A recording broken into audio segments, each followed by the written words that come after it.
Come on. Yes, we have gone live. Okay, I think we're good and we're live. And this is Dave McCaughan from Marketing Futures. I'm sitting here in Bangkok and welcome to our lead talk on health and wellness in COVID times. Faiyaz, my partner at Marketing Futures, maybe you can introduce our guests here on tonight's lead talk. Okay. Hello, everyone. Good evening, good morning, and also good night in different parts of the world. I'm Faiyaz. I'm basically the co-founder of Marketing Futures with Dave McCaughan. And as Dave McCaughan, let me give you a background of our guests who are talking tonight with us. One is Dave McCaughan. Dave McCaughan is basically the co-founder of Marketing Futures and CEO of AI Agency with over 30 years of experience in marketing, communications, and advertising. Dave has worked in the senior roles in the leading ad agencies like McCann World Group. We have got Steve Sowerby. Steve Sowerby is the founder of Xpotential and co-founder of Consumer Healthcare Training Academy. Steve is a marketing expert with over 30 years corporate and agency experience. He believes that people are the most important element in building brand. He also the most thoughtful facilitator in the consumer healthcare industry. We have got Mr. Aftab Mahmud Khurshid, a seasoned business marketing professional and brand catalyst in Bangladesh corporate sector. Managed more than 15 local and international brands over the last 22 years, like Siemens, Standard Chartered Bank, Apollo, and Evercare Hospitals. Recognized as Asia's 50 influential marketing leaders in the World Marketing Congress 2015. So today's topic is basically when we are talking about is health and wellness, as we know that this is one of the most important things which we are facing. We have to be healthy, we have to take care of our wellness. So that's why all these special people who are there and who's going to talk it out. Over to you, Dave. Yeah, so the whole intent of Lead Talk started off over a year ago on my regular visits to Dhaka, when Faiyaz and I and some friends would put together small dinner round tables with marketing leaders like Aftab to talk about current marketing issues. Of course, in a COVID world, my regular Dhaka, we don't get to sit around dinner tables together. So we decided to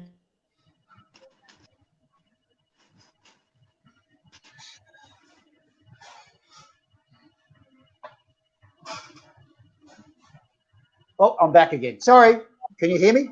Good? Yes, indeed, Dave. Yeah, Sorry. People like Steve, people like Aftab, sorry, that way. And people like Faiyaz up there. And we decided to do this virtual talk. We wanted to talk about health and wellness because Steve and I work together a lot on different projects for companies, mostly in Asia, but Steve works all around the world with many health and wellness companies. I've done a lot of work in the last few years working for an organization called the Global Wellness Institute, which holds one of the major conferences of the world each year around wellness. And between us, we've been looking at the way in which COVID has affected the health and wellness marketing world.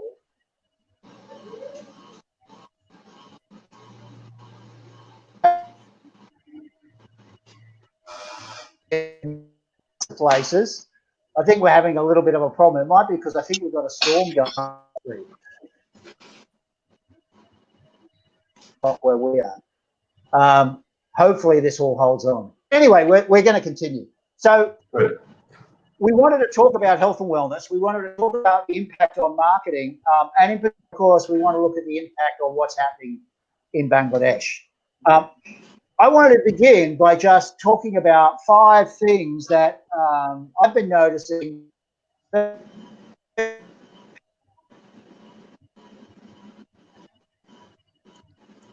the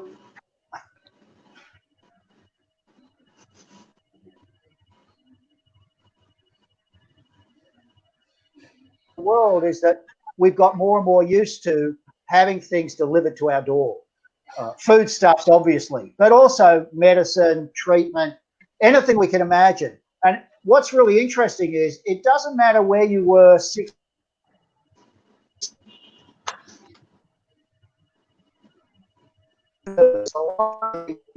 but we're all using them much more than we were, and we've got more comfortable with having food, medicine, all sorts of treatments, all sorts of things delivered to our door. And that come to you economy, basically, we believe won't change that much. People having got used to this over the last few months through necessity have now seen the barriers of using delivery services come down. That will affect medicine services as well as is redefined in many ways.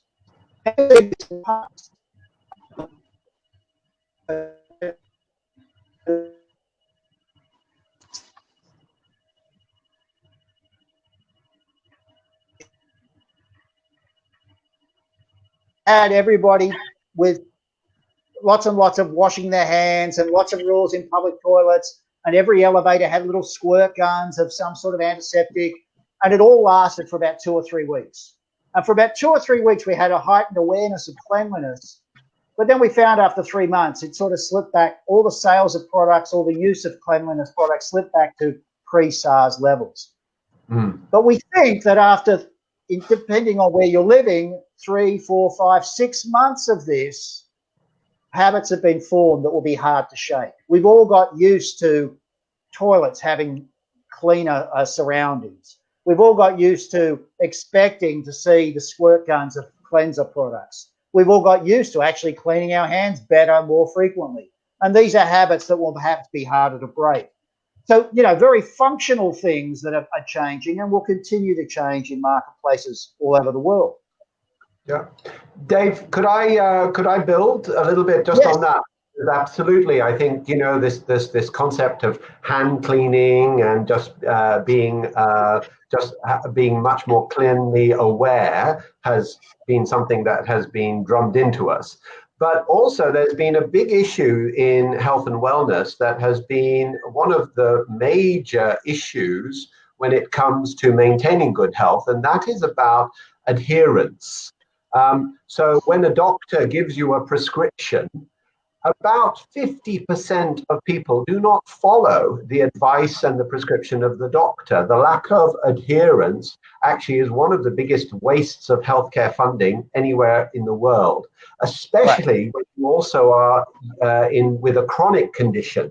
So if you are unlucky to suffer from diabetes, there's an 80% chance that you will not follow the prescriptions and also the recommendations of the doctors. One thing that I've noticed is the amount of adherence that appears to be increasing in our communities. So we've seen the rise of prevention medicines and vitamins and minerals that basically has in some cases doubled in many of our communities. And I put that down to people who are aware of the benefits of these products are now more adherent because of the fear of COVID and also the importance of maintaining healthy immune system and good health. So it has had some real impact on something which has been one of the biggest issues, according to the WHO, for the last 25 years. Yeah, I think it's really interesting, that adherence issue. And it also leads then to the third point, funnily, that I was going to raise, which is holistic health. What's actually happened, as we've seen in many marketplaces, is the first reaction when the COVID issues, and we're told to be shut in, well, everybody sort of stocks up on maybe healthier food. They stock up on food. They stock up on toilet paper. We know those stories, right? But they stock up on food. They stock up on healthier things. They look at supplements, etc. And then what happens is we find that they get concerned about things like the body. So remember, in every market around the world, one of the first discussions is that as people were told to stay at home was, oh, we're all going to come out of this a lot fatter because we're just going to sit at home and eat all day. But actually, there's a lot of evidence to say that a lot of people are actually coming out of this thinner. They're actually adhering to better diets. They're cooking fresher food more often at home. And they're also exercising. Because they're at home, and in some ways because they're bored or because they think they need to, they're forcing themselves to do exercise. And so what we're having is a sort of relook at personal health and relook at family health and this holistic health. One of the aspects of that is the work from home movement, because all of us are sort of working from home, and people looking at this can all see, they'll get a look at our apartments or our houses or what we're looking at. But the other thing is the working from home thing is there's the dual balance of, we thought it, for workers, the first thought was, oh, this is great, I get extra time at home. But then it's like, oh, it's the stress of doing it from home. And what we've seen is there's been a lot of interest in more balanced lifestyles in terms of not just eating better, exercising, but also mental health and what that means. And part of that is discipline. And people are putting through themselves through disciplines. So that has then led to my fourth point, which is new regimes and new heroes. Because what's interesting is, in markets all over the world, what we've seen is that via facilities like this, Zoom, Google link-ups, whatever it is, that people are spending an awful lot of time looking for advice, looking for entertainment, of course, on YouTube or whatever, Netflix, but also looking for advice, looking how to cope, learn how to do things. We've seen a massive boom, of course, in cooking videos and people turning in every day to learn a recipe. We've seen a massive boom in exercise videos and people turning on every day to listen to somebody, sometimes on the other side of the world, in their daily 10-minute exercise routine. But all of that has meant new regimes. The example I always love is cooking. The MasterChef cooking shows around the world have been very successful for a decade and a half. But we knew that people actually watched it not to learn to cook. They watched it as entertainment. And what's happened over the last 6 months is the number of people that are saying, yeah, that's great, but I also want shows that show me, how do I make a salad? How do I make fried eggs? How do I do basic cooking or more advanced cooking? And so all of that, along with people looking for new regimes in health. And we've seen a lot of YouTube type formats where people are doing 5-minute, 10-minute daily things on, this is how to stay healthier mentally and physically. There's a lady named Dr. Her nickname in Thailand is called Dr. Ice. And she's been doing an ongoing series of both printed formats that you can download, but also little videos on how you can maintain a holistic, healthy life while working from home. All of that is generating new regimes in people. The fifth big point, of course, that I guess we come to is the thought about brands. That brands are obviously, I'm sure that if you were sitting in one of our lead talks around a dinner table a year ago with Faiyaz and Aftab and some others, we were talking about brand purpose and we were talking about sustainability. We were talking about how brands can help communities. We've been talking about that for years. But what's happened again is the hard crucible that is the COVID world is forcing us all that work with brands and brand managers to change, to up the level of involvement of those things. Around the world, COVID and sustainability have been seen as matching issues. That in a world that is getting dirtier, that is getting more polluted, that is getting more of a struggle for a clean future, or maybe COVID, you can either take the mystical view if COVID is some sort of punishment for us, or it's a sign of the fact that things are just going to catch on faster. Problems will spread around the world faster. We have to be more careful about the way we do things. And brands have to take a role in that. And so, of course, now out of America, we have the added Black Lives Matter issue that comes up at the moment. But the continuing sequence of global and localized big events like COVID mean that brands are more forced to have a real role in how they're going to help society, how they're going to help people cope with these big issues. So there are 5 big things which are also part of what I see as 4 words that really sum up what's gone on. When COVID first started to outbreak, the immediate reaction for people in every market is fear. Then there's a sign of desperation. It could be the toilet collection story, toilet paper stories or whatever, but some sort of desperation. Then there's active changing of behaviours, and then there's coping with differences. And I think we can look at those are the four sort of benchmark things that markets go through and that we need to react to. So 5 things, 4 words that we really have seen coming out of the COVID experience. And maybe I'd just like to get everybody else's reaction to those things and what else you think we're learning from this experience. Hey, Aftab, have you got anything you want to share about what you really think we're learning out of all this? Actually, most of the, at least 2 big points you already covered. I can say in Bangladeshi context, we are also actually forced to learn lots of things and forced to do lots of things to change our habit or to recognize the fact we have to change our habit. I must say that recognize the fact. And then now, after 2.5 months, people are now realizing the fact.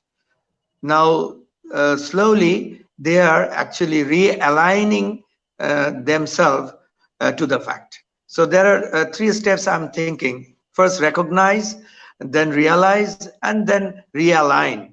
So this is actually the customer sentiment in all walks of life, in different strata or different segments, in a different ways. But now people are recognizing at least we have to live with that COVID situation, and to live with that we have to maintain certain things to protect our health and wellness, especially in terms of food habit, in terms of other health and hygiene, and at the same time to take precautions from the COVID virus, especially the hand wash things, use masks going outside, protection and categories. also precautions and protections, and also even your shoes also, take off your shoes outside the house. These are the norms, basic things. But now people are very much cautious. Initially, as rightly said Dave, initially people are not very much that much cautious, or they take it casually. Now the situation is very peak, and the outcome is very, what I called, sad and horrifying, because only one ICU is there where 10 people are waiting for that ICU. So you can understand the ratio. For one ICU, 10 people are waiting for that ICU, which is the critical condition of the patient. So now they think, now we have to be cautious and we have to maintain these things, at least a stay home or other precautionary measures they're taking. But in other case, we have still, I have some personal observation, which is, you mentioned a few days back in the email, the communication or the messages. I think the message is not very much clear, concise, or precise about the fact. That's why people are getting confused, because the social medias, there are lots of television medias and other news medias are there, but there is no concrete or concise or precise message. So there are fragmentation of message or bombardment of messages. So that's why also I think people getting used to, okay, this TV might be talking differently, this news may not be right or validate by the physicians or who means WHO, etc., etc. So now after 2.5 months experience, they realize themselves and they maintain their own way for survival. So now nowadays I think people actually think, okay, so far so good, we have learned lots of things, now to maintain it. But on the other hand, communication level still did not improve that much, and also the hospitals or clinics and others government regulated hospitals are now learning that they are not ready yet. Still, they are not ready to manage this crisis or to manage this disastrous situation, or even they didn't envisage before or forecast before or foresee before what gonna be happen. Now they realize, but still time is there to cover up or fix up few things to carve it down or flatten the curve so far.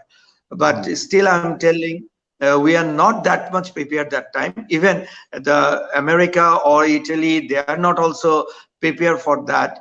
But still, after seeing those countries, we have to be prepared at least, because we have got some time before. So, and in the meantime, there are few private organizations trying to develop some isolation units or some, quarantine units, but those are not very much facilitated by the well-equipped equipments, and at the same time the nurses and skilled physicians. So there is a lack of skilled nurses are there, also the physicians. So still the basic healthcare is in what I call in alarming system, alarming position. But people are now more cautious. People are more cautious, so they are staying home. They are taking precautions and precautionary measures at home. Especially, they back to the basics. They use hot water, gargling, and taking vapor up with some menthols and other things, and taking precautions and different vitamins they are taking to increase their immunity system or immune system. So these kind of basic things they are doing at home, and which actually give the business or the brands an opportunity in future to develop some product or services for the basic healthcare needs, like little bit vitamin C types things, or vitamin D types things, or drinks, something like that, or ginger tea, or lemon tea, or green tea. This kind of things, there could be a possibility from the brand side. And clinic and hospital side, there is a huge potential, I can say, because now they can realize people cannot go or fly away to Bangkok, Singapore, or Malaysia, or even US, America. So they are forced to take medical facilities in the country. So that's why the policymaker also realize our healthcare system need to be developed. So anyhow, but still, it is better late than never. But if the entrepreneurs are very much visionary, if the FDI or foreign direct investors are very visionary, it is time to invest in healthcare facilities, whatever required in terms of hospitality, in terms of clinics, in terms of diagnostics, in terms of medicine, in terms of delivery system, even in terms of basic service like doctor consultation through online. And I think we'll come back to that in a minute. Okay. I want to come back to the online and medicine in a few minutes. Okay, fine. I think that's a very big important thing. Dave, just 1 minute. I'll ask Aftab bhai one question. One question which he pointed out is very interesting. Is you were saying the process, actually, the steps. The steps. There are 3 steps, right? What you were mentioning. One was your recognition, realization, and adaptation, right? Realignment or alignment.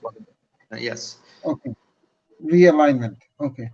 So I just wanted to point this thing out. And as Dave wanted me to say something, which I was discussing with Steve. You see, what is happening is... Hello? Yeah, you're good. You're there, all of you? Yes. All of us are here. Okay. So so what is happening in Bangladesh right now is that the government is trying to follow a lot of different kind of strategies to actually manage this thing, because right now, from the last week till the end of June, we are on a spike, absolutely. And the kind of strategies which recently they're talking about is that fragmenting or segmenting the area-wise, zone-wise, the red zone, the yellow zone, and the green zone, and things like that. So I was telling, before the session, I was discussing this with Steve. You see, globally, a lot of countries are trying a lot of methods, lot of strategies how to kind of manage this thing out. But is there any one country who has actually made an example that yes, this is how we can do it, and this is how we can implement, the other countries implement it? So I think Steve gave a very good example of Vietnam, right, Steve? Yes, indeed. Because Faiyaz was asking, is there someone who stands out? Is there a gold standard in the way a country has managed COVID? And Vietnam, for me, is really the gold standard, because in a country of 92 million people, they have had 327 infections of COVID and zero death. Zero death, not one fatality as a result of that. And what was the key success factors? The key success factors was, first of all, decisions by government, fast and very, very immediate in terms of locking down the country, because they did not actually have a formal lockdown of households in Vietnam, but they locked down the country, or they locked away the country from the rest of Asia. The borders were closed. The border with China was closed, where there was huge transmission of people. So it was a great source of potential infection. The airports were closed, and therefore there was no one coming in or going out. Then they did a massive communication campaign to the population. Every time you picked up your smartphone, there was an SMS or a message from the government reinforcing the cleanliness, reinforcing staying away for people, reinforcing wear a mask, don't gather in big groups. Very strong every single time. So repeating. And then decisiveness. When someone was identified with an infection, they were not quarantined at home, they were quarantined in a quarantine center. So they were taken out of society for the period of 14 days. And then when they were better, back they went into society. So it was quite a strong measure, very decisive. And I think that's where sometimes we've seen fatalities happen when governments haven't taken decisions. They have fluffed around. You should wear a mask. You don't need to wear a mask. You go to work. You don't go to work. And this is where the UK government, I'm afraid, has been one of the worst examples, and therefore suffers now from the second highest level of deaths in the world. The only one that's highest is the United States of America. And with a population of 360 odd million, the UK has a population of 66 or so million. So consequently, it's not a great record. So decisiveness. If you're a government, you need to be clear, or else the communities, the people that you are talking to will not know what to do. And they are the ones that actually will control the infection, not the government. It is individuals who are the best medicine or the best prevention to something like COVID. But they need to be informed, they need to be empowered, and they need to be inspired to do what they do to keep it at bay. And that's where in Vietnam, there is huge pride by Vietnamese in terms of the way they individually and the government have managed this. And it's a very, very different situation from many other not so great examples.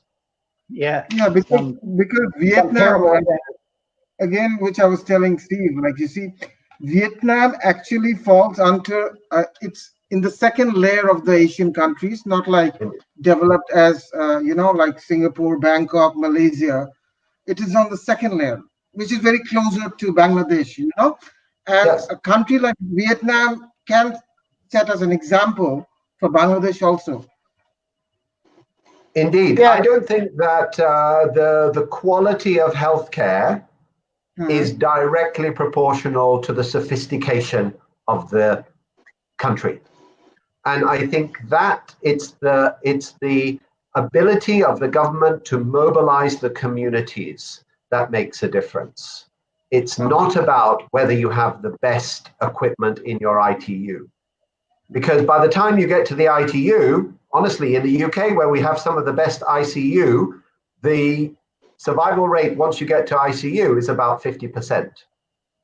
And that is too late. By the time you get to ICU, it's almost too late. So what we can do as organizations, as brands, as governments, is how do we help to prevent the situation getting... Exactly. So that The actually best work is done at the front, not at the end. At the end, it's almost too late. because that's what also Aftab Bhai was saying. Actually, he also mentioned the same point because it's the strategy should be more like precaution is better than cure. That kind of Absolutely. that kind of a Absolutely. mindset we can have now. Absolutely. I think it'd be a true thing to say globally what we've learned, and unfortunately, yes, the UK is a really bad example, maybe of the way to do things. Other markets like Vietnam are much better. We've seen lots of different things, but you know, one of the things we certainly learned is that if you have consistent messaging from the government, it makes a big difference. Now, the consistent messaging may be slightly different in different countries, but those countries that seem to be doing best out of it, at least they've been consistent, and the government has taken a strong leadership role in, you know, being clear about what to do. And maybe, you know, I mean, you know, because Steve and I follow the UK for different reasons a lot, but the government there has been all over the place with contradicting itself on the same day in some cases, right? Almost, so, you know, where we've seen other marketplaces, and, you know, we'll put the US aside because it's a very complicated thing, but we're seeing what's happening in Brazil now, where you have a situation where the president of the country basically is ignoring what the leading doctors in the government are saying people should do, and actually encouraging the opposite. You know, so it's no wonder then that Brazil now has, I think it's the fastest rising death rate of any big country in terms of COVID, and is about, I think it overtook Italy today or yesterday, I think, in terms of deaths. So at least, you know, but unfortunately, Dave, we won't know because the government has actually now banned the reporting of COVID cases in Brazil. Yes. Well, that's another thing. Steve, I wanted to actually tap you too, because as we've all gathered, Steve, I know, has a lot of experience in and does a lot of business in Vietnam, but also in other parts of Southeast Asia, like here in Thailand, where we both live. So maybe you could just give us your thoughts too on what you're seeing in the way in which brands or whether it's pharmacy brands, etc., are reacting to the situation, and what do you think of some of the good and bad things that are happening there? Yeah, I think if I would go back to what I intimated to earlier on, and Aftab, you very also eloquently put it. It's ultimately brands haven't yet grasped that it's about inspiring and empowering and informing individuals to work towards their health and wellness. Many brands are so fixated on product and selling the product, the medicine, to their consumer, that they forget that it's not just about a product. For a consumer to stay well or get well involves a number of different solutions, a number of different strategies. Some of it might be around information about things they should do, they shouldn't do. It might be information around the kind of diet that might be good for them, how to keep a balanced diet. It might be information around what kind of lifestyle they should be leading that will help them to get better. But information is a really critical element. The second part that brands don't often think about is that they are not the only solution, that there are many other solutions that when they work together, it actually improves the outcome of patients, right? So that instead of just trying to sell the pill, why don't we also talk about here is something else you can drink, and here is something else you could do. And if you make yourself some great chicken soup, or if you have a bad stomach, my grandmother, when I used to live in Iran, my grandmother would always cook for me very soft rice and live yogurt.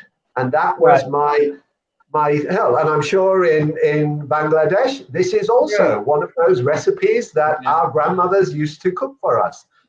What is it? It's a probiotic.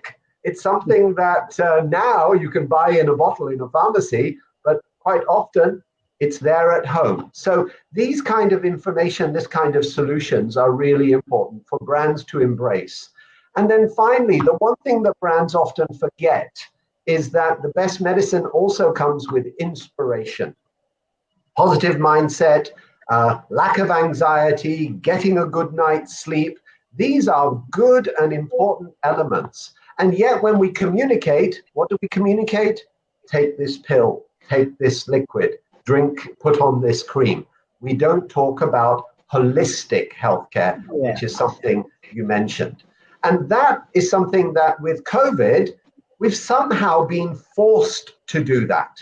And the display of, say, the number of people who could have been infected, but have not been infected because they've maintained a healthy lifestyle, they've eaten well, they've taken supplements, they've got some exercise, they've managed their chronic diseases. If they're diabetic, I can guarantee that many of the diabetics will definitely be taking their medicines during this period. Why? Because we're all inspired not to get sick, right? And therefore our whole psychology shifts and we do positive and good things. And unfortunately, it's taken a crisis to demonstrate that. And that's something I want the brands to learn, that actually after COVID, don't just sell me a pill. Talk to me about what other things I can do. Tell me how I can prevent it from happening again. Help me to add value to my life, not just by buying your product, but what else can I be doing to really be better? You know, it's an interesting thing, Steve. About a week ago, I was on a webinar, a bit like this, being organized by one of these global wellness bodies. And one person actually, there was a conversation went on for an hour, which was basically people talking a bit like what you were, but they kept on mentioning what their brand was doing, and their brand was doing, and their brand was doing. And eventually one lady that was, I think, fairly quiet at this point, basically said, you know, it's really interesting. The wellness industry talks all the time about holistic health, but all of you are talking about holistic health, but only holistically the stuff I sell. So I then find it really interesting because I think in the food marketing, and I honestly don't know in Bangladesh, I'm not even too sure here in Bangkok, but I have seen some examples in other markets where some food brands are reaching out to other food brands. Yes. Not in the same company and doing cross-selling, you know, packaging things together. So there is a company in Australia, a friend of mine is associated with, that sells prepared salad. So, you know, you ring up and you can order a prepared salad to be delivered, but they have a cross-sell promotion with a dairy company, which they're financially nothing to do with, but they've sort of said, look, you know, eating fresh salad is really good for you, but what you should also do is make sure you keep up your dairy thing, and so you should have a yogurt after the salad or whatever it is. But I find that really interesting because you don't see that with many companies. They tend to be very siloed. We all understand why they want to sell their products, but at a time when you're trying to tell people you should be holistically more aware and more sensitive about health and you should be doing all these things, I just find that there's not that much integration with other people or integration with other ideas. Maybe you have seen more examples of that. I think COVID has also demonstrated around the world there's some very big examples of collaboration that previously we wouldn't have even dreamed of. Sanofi and GSK combining together, you know, they were arch rivals in many categories, but yet they come together to work to fast track the development of a vaccine for COVID-19. That's just one example. And there's been many other examples where in the food industry and in retail, where in Germany, when McDonald's, as one of many restaurants brands, were closed because of the lockdown restrictions, they collaborated with Aldi, which is one of the retailers, and moved their staff over to Aldi because Aldi was being absolutely deluged by customers and overrun. And basically they needed more staff. So McDonald's in Germany then staff were working in Aldi to support the Aldi teams to deliver the goods to customers coming into Aldi. We need to learn from these examples that sometimes the pride or the pride of, oh, I have to do it myself, it's only my business. And you forget that actually by working together with In some cases, you have to be careful, of course, with competition law and compliance. But where you are non-competitive, I think you can really create great collaborations that can really be the benefit to everyone, and most importantly, to our customers and consumers. Aftab, I'd be very interested to know your views on something like this. Yeah, I'm completely agree with Steve. But in our findings, most of the organization are not thinking in a marketing way. Marketing means the way you said strategic alliances. They are working in silos, Yes. of different companies they're doing, and they don't have that agile mindset sometimes. And as you said rightly, which I am thinking, back to the basic, that your grandmother's doing some rice and soft rice. We call it in our country jau bhat. Jau bhat. Bhat means rice. Jau means soft, which is a different kind of. But that rice that can be product which you can make it in a packet and brand it and sell it through retail. So this is the kind of, and you are rightly saying, for the health and wellness, I wanted something which is value added service, not only the pill. It could be a value pack. Value pack means these are the products. This is good for your temporary solution, and at the same time, for your food habit, you can utilize these things, or you can use these things. Likewise, we did actually for the green tea and the masala tea. We are using the masala tea for but these are actually available, but we can customize it, transform in a different and brand it and package it and sell it. And also, in my observation, in hospitals and clinics or pharmaceutical industry, their mindset is very much rigid and very much the book oriented or the guideline oriented. They cannot think out of the box, because their mindsets are guided by the pharmacist, guided by the physicians. There is no real market. So this is my one findings. We should actually, this is the right time to hire chief strategy officer or chief marketing officer in every healthcare organization, whether it's small or big, pharmaceutical, hospital, whatever. They need a marketing strategist who can give you the market insight, who can give you the customer need, who can develop the product according to your capacity, at the same time consumer needs, who can develop the strategic alliance, as you said, the collaboration. I say connect, collaborate, and co-create. Connect, collaborate, and co-create.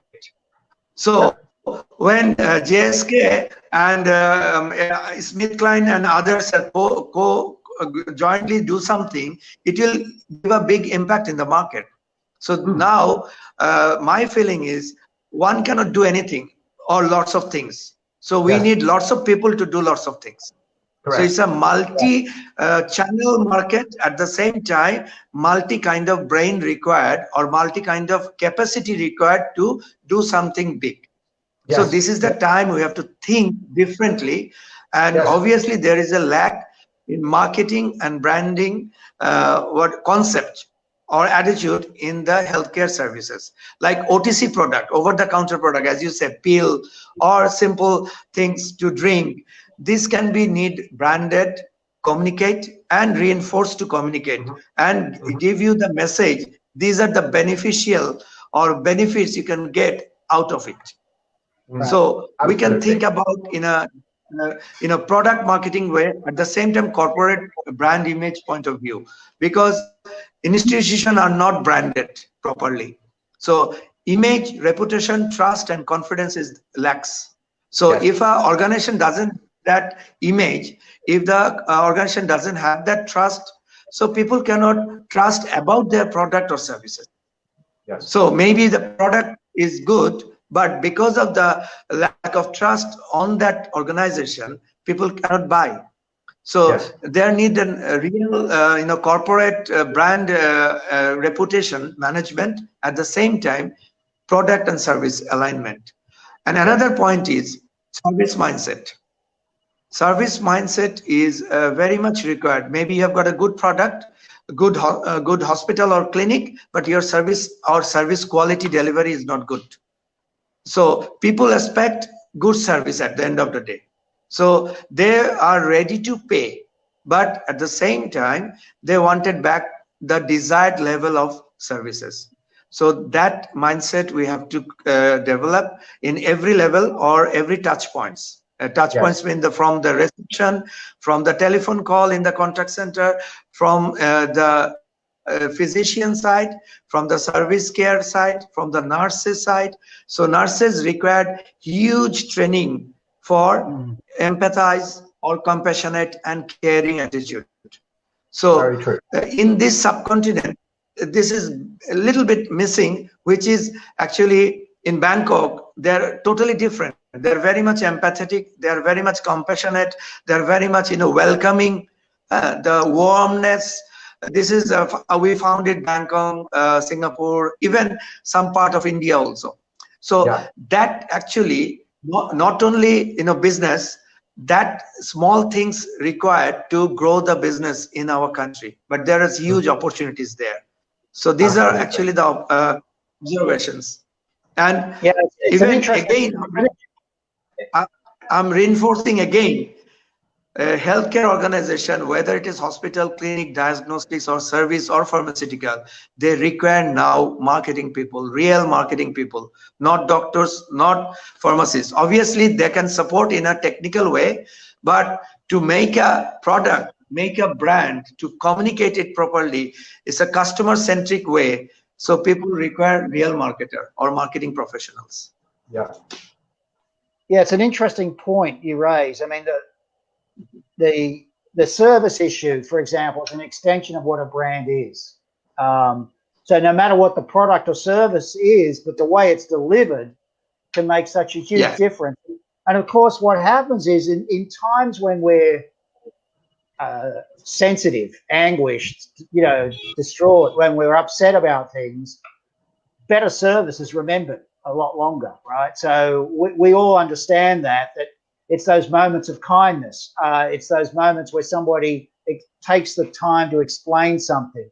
It's those moments when, uncalled for, a company comes back to you with a piece of information as a follow-up, to Steve's thing about compliance, for example.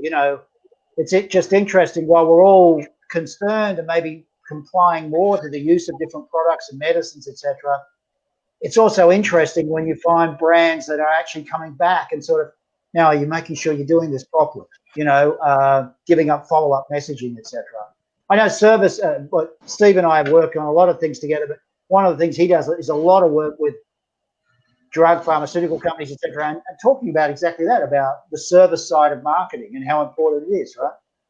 Absolutely. Well, it goes down to the sort of the information empowerment and inspiration. The service side really is what delivers inspiration when you're a healthcare provider. It's proven that people get better faster if they have that caring service behind it. When they don't have it, in many cases, they stay ill or take a lot longer to get better. So absolutely. But you wanted to mention this element around technology, Dave. Yeah, let's talk about it. Yeah, because I think that's an important point,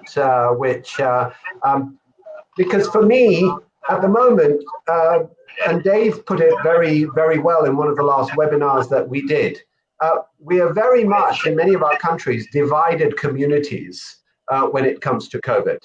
Those of us who have the luxury, and it is a privilege, to be able to work from home, to be able to have technologies to connect with our families and friends and our businesses, to be able to order in food from Uber or Grab or whoever it happens to be able to order from our pharmacy and have it delivered in the next 30 minutes.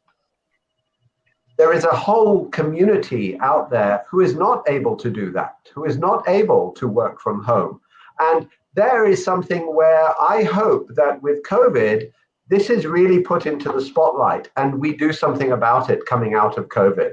Access to healthcare should not be reliant on your income. You should be reliant on, you being a citizen of a community. And therefore, I think that technology has such a more important role to play in many of our markets here in Asia, where we do have huge communities who are rural, huge communities who have a much lower level of income, but still have the rights to the same healthcare as we do living in the cities, for example. So therefore, e-consultations, for example, something that China is promoting heavily, and millions of people during the COVID crisis were able to access doctors through e-consultation. Through the access of information, anyone who has a smartphone can be the recipient of great information, and potentially also using AI technologies to be able to be diagnosed for a condition with a much higher level of precision than a human could give that diagnosis. So I would want many of our governments in the region coming out of COVID, not necessarily to be investing in the infrastructure of new, big, shiny hospitals. Yes, those are important.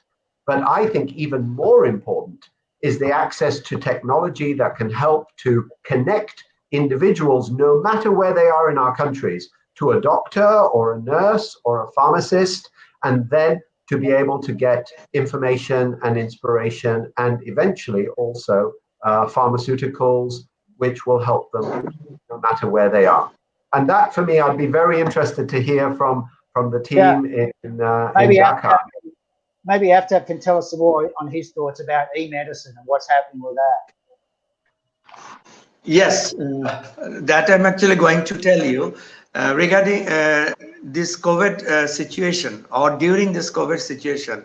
This e-consultation things are actually very much needed, and people are involved and develop some doctor consultations on going digital. This is happening actually, but before that, digital space is there, but nobody actually couldn't use it properly. But this COVID actually forces us, or forced us to do this, because lots of clinics started and lots of individual doctors or individual physicians started. When the individual physician started, hospital thinks we can do that, but before that they can do it, and they can take the advantage of the the prime entry or market leader, something like that. But still, as the marketing point of view, they didn't think about it. They can forecast it, or they can foresee it. So they think when others people are doing, then they copy it or try to copy it. But still now there is a huge scope for digitalization, or using the online or virtual platform for not only for consultation, also for the sample delivery, sample collections, report providing, at the same time pharmaceutical product delivery, those kind of things, or online orders for pharmaceutical product in this quarantine time or the lockdown time. So these are the special services actually can be happen through online, and it means business at the end of the day. And what is lack? Lack is people are doing online, but it is not branded. If you brand it, then people can easily recognize. If you brand it, you can easily identify. If you brand it, you can easily remember. So that part is lack. Yesterday we had a meeting with some Lab 8 people. Lab 8 actually started online things very last year, actually, more than other people are doing before that. But nobody knows it. So they are not communicating it properly. So they have got the facility, but people doesn't know. And big hospitals like us and others, they actually realize it later. So they can take the advantage a year long before, but they realize it later. So there is an opportunity cost, they missed it. And so that's what I'm thinking. If you're in a market point of view thinker, or there are strategies there, they can think in all aspects, how we can capture the customers, how can get reach out to take our target group and take out the main benefit out of it. because now it's necessary. And there are some outdoor one-to-one consultation is happening. Fine, those are remote area people. They can also incorporate or they can consult with our consultant. So that gives you the added benefit for the remote customer, which actually we can take that opportunity or avail that opportunity. So that part is missing. So we have to think in a marketing point of view, and at the same time, which actually end of the day generate business, because you can develop an apps, you can take the payment through online payment method. Can we use credit card? Can we use our online payment method like bKash and Nagad and other rockets? It's like PayPal's and other things in our other countries. So people are ready to pay. What I'm telling, people are ready to pay, but you have to deliver that product or services in front of them and inform or build that awareness, reinforce, and there should be some clarity. At the same time, people get the experience. So experiential marketing terms should be coined there, that at the end of the day, people only utter or advocate the experience they have got. So if they have got the good experience or right experience and the good service, they will promote it word of mouth in their community or the society. So automatically that will get viral. At the same time, another part nowadays, the social media, especially the Facebook, which is a common ground for people to search first, friend and FNF, friend and family. Do you know that? Do you know that? Okay, what is happening? Who is the best doctor? Who is the best medicine provider? Who is the service provider? So and so. Where is the best hospital? So people can generate the information from his friends and family, FNF group. So they are the influential. So we have to take the measurement and take the media selection, which media actually people are on. And now the online media, the smartphone gives everyone smart. Even the uneducated people can reach smartphone. Yeah, and they can reach. I mean that is really one of the interesting things. Is, as I said at the beginning, one of the factors that I see that COVID has moved is not that it's a new normal, but it's a sped up normal. Steve and I the other day were talking about the fact that we've been planning this year to do some events talking about trends in 2025, but then that was before COVID. So now what we thought might be happening in 2025 is actually happening now, right? So sped up a lot of things. One of the things that in terms of e-commerce or e-medicine I'm really interested in is, walking into the COVID situation in a place like Bangladesh, we know that we have a huge number of the population that can't afford to work from home. They have no job that way. They can't do things in the same way that the four of us can. But they do have mobile phone access. And what I'm really interested about is the fact that we actually haven't seen that much in terms of brands, not just pharmaceutical brands, but it could be telco brands, it could be healthcare brands of all types, doing more things of branding and trying to own, becoming, if you like, the Uber of rural health. How do you use the technology to change the dynamics of health for the half of the population that don't have easy access to it? And how do you bring it to them? I think there's a big opportunity there that, some brand has to, or some entrepreneur has to lock onto and brand and own. Because like you say, it doesn't matter. If you think back a few years ago, Uber was this thing that came out of nowhere in the US, but there was 1,000 competitors. But then we got to only one or two in each key market where they owned it by using the technology in the smartest way. Somebody will do that. Hey, I noticed, Faiyaz, that we've only got 1 minute to go. So, maybe if I could just ask everybody, just in, like one sentence, what's the thing that you think is going to make the difference in the next few months? If I could go with mine, I think for brands, it's taking responsibility. Taking responsibility not just to sell a product, but taking responsibility to inform, empower, and inspire individuals. Your product might be one of those things that they buy, but it might not. And in many cases, if a brand looks at the holistic healthcare, they can brand it, of course they can, and of course they will improve their reputation and trust as a result of it. But they need to be seeing individuals as the holistic person, not just the recipient for a single product. Yeah. Aftab, what's your closing comment? I have to say it's a little bit bigger. The brands needs to realign their vision according to this situation and by optimizing experiences and the processes of healthcare system. Okay.